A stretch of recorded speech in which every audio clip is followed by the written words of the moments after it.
Hi, welcome to Storytime with Angel. It's a little dark here today. It's really gloomy and rainy outside, so I apologize if the video is a little bit on the gloomy side too. Sorry about that. I'm wearing my tacky Christmas sweatshirt today because we're going to talk about the Christmas anthology from Mischief Corner Books again this week. It's called Chestnuts Roasting. Will be out November 27th, just in time for Thanksgiving weekend, so you can take a break from the holiday shopping madness and read some fun stories. We do have 4 stories in the collection this year, and it's a really nice mix of stories. There's a science fiction story, a paranormal, a fantasy, and a contemporary story this year. And what we're going to read an excerpt from today, this is our second excerpt. Last week we did the science fiction Christmas Cactus for the General. This year, this week, we're going to be doing Sylvia Violet's story, which is called Holly Jolly. This is our contemporary story in the collection. It's a really cute story. So let me read the blurb for you really quickly here, and then we'll get to the excerpt. Holly Jolly. I'm not gay, I just notice men sometimes. Everybody does, right? I notice Dane a lot, like every time I'm near him, but just because I think he's an attractive man, that doesn't mean I like him, does it? I'm also not a fan of Christmas. Too many years celebrating with my Bible-thumping family ruined the holiday for me. So what if I envy all these cheerful souls dashing about with smiles on their faces? I don't have to like Christmas, do I? If anyone could get me in the Christmas spirit, it would be Dane, with his easy, relaxed manner and his gorgeous smile. If that were going to happen, though, I'd have to find the courage to talk to him and to admit that maybe I don't know myself all that well at all.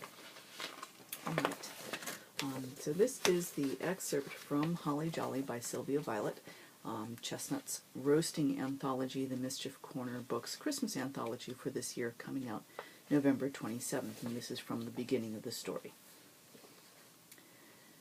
I shook my head as I watched Shelley toss back another shot. Her face looked oddly green in the glow from thousands of colored holiday lights, part of the tacky Christmas theme the office decorators had apparently gone for.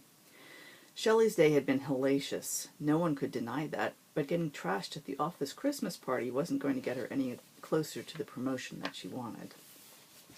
She slammed down her glass and shouted at Dane, the bartender, for another. If he hadn't glanced her way, I would have doubted he'd heard over the blaring strains of a squeaky-voiced rendition of the Christmas song that would have made Nat King Cole slam his head against the wall. Dane handed a glass of white wine to an older woman from Investor Services before heading our way. I couldn't help but notice the line of his jaw, the softness of his lips, the scruff on his face. I usually found the scruffy look obnoxious, but on him it looked anything but. He usually worked in the Coffee Bean, a shop in the lobby of our building, and a few times, maybe more than a few, I'd gotten a second cup of coffee just to catch a glimpse of him. The thing is, I'm not gay. I mean, yeah, I've noticed men before, but it wasn't like I wanted to sleep with them. I was just acknowledging that they looked good. Sculpted bodies, soft, well-trimmed beards, a pair of beautiful eyes. I was appreciating them, like art. But I couldn't fathom the intensity of my attraction to Dane. If he was anywhere near me, I was instantly aware of him.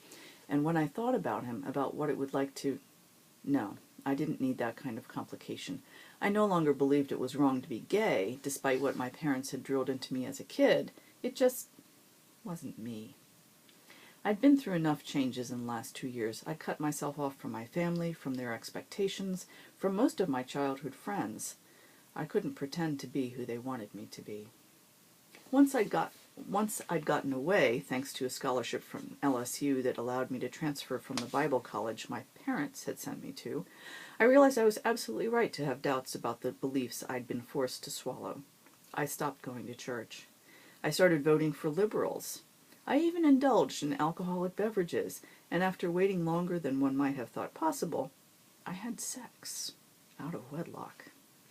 It hadn't been as good as I'd expected, though. Maybe I'd waited too long, built up the experience too much. Or maybe I still feared just a little bit that God would strike me down for turning my back on my promise to my parents. But sex hadn't been as life-changing as I expected. Pleasurable, but not earth-shattering. Would it be earth-shattering with Dane? Now, where had that thought come from? The last thing I needed was another major life change. Rejecting nearly everything I'd been taught growing up was enough to last me for a few more years. I'd graduated and gotten an excellent job in the marketing department of a bank in downtown Baton Rouge. Over the last year, I'd proved I could support myself. The only way my family would help me was if I repented and returned to the bosom of the church. I was determined to show them just how successful I could be without biblical guidance. I hadn't decided yet if I believed in God or not, but I definitely didn't believe in the God my parents worshipped. If he or she were out there, God wasn't a bigot or a hypocrite. That I was certain of. Dane caught my eye and raised a brow, clearly asking me if he should serve Shelley another drink. I shook my head and wrapped my arm around her shoulders. You've had enough. Let me take you home. She pulled away and grinned at Dane. You're not going to listen to him, are you? He's way too much of a killjoy. It's sad, really. My face heated. Shelley, please, let's just go. Are you really going to refuse me? She asked Dane. I think you'd do best to listen to your friend. She got a wicked look on her face, and I braced myself. Even sober, she was good at embarrassing me. Shelley, I used my best I'm warning you tone. She leaned over the bar. If you won't give me tequila, how about you give me your number? She dug around in her massive purse and finally produced her phone. What time is it anyway? Surely you need a break, honey. You want to take a break with me? Dane smiled kindly, but I could see he was going to let her down. That's a lovely offer, but actually, he looked at me and winked. He's more my type. I sucked in my breath and stared, mouth hanging open. I must have looked like an idiot, but his eyes sparkled with heat.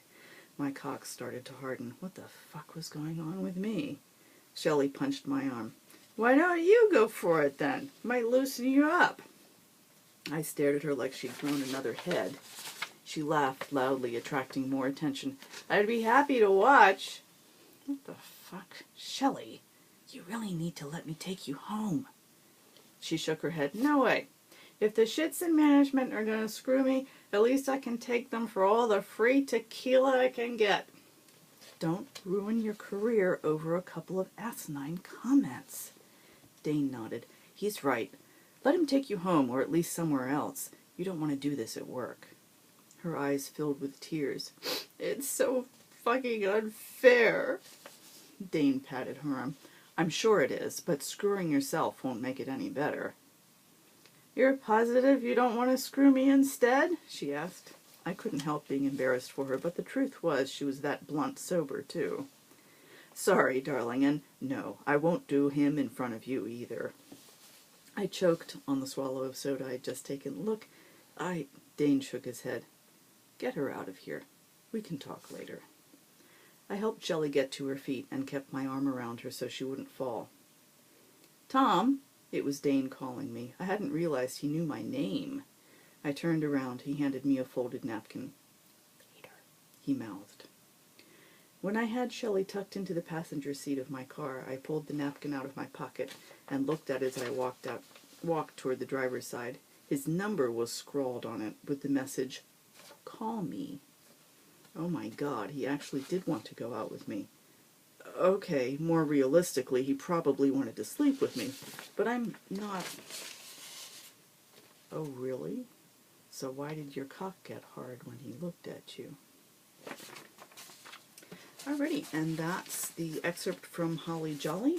Once again, that will be the Chestnuts Roasting Anthology coming out November 27th this year from Mischief Corner Books.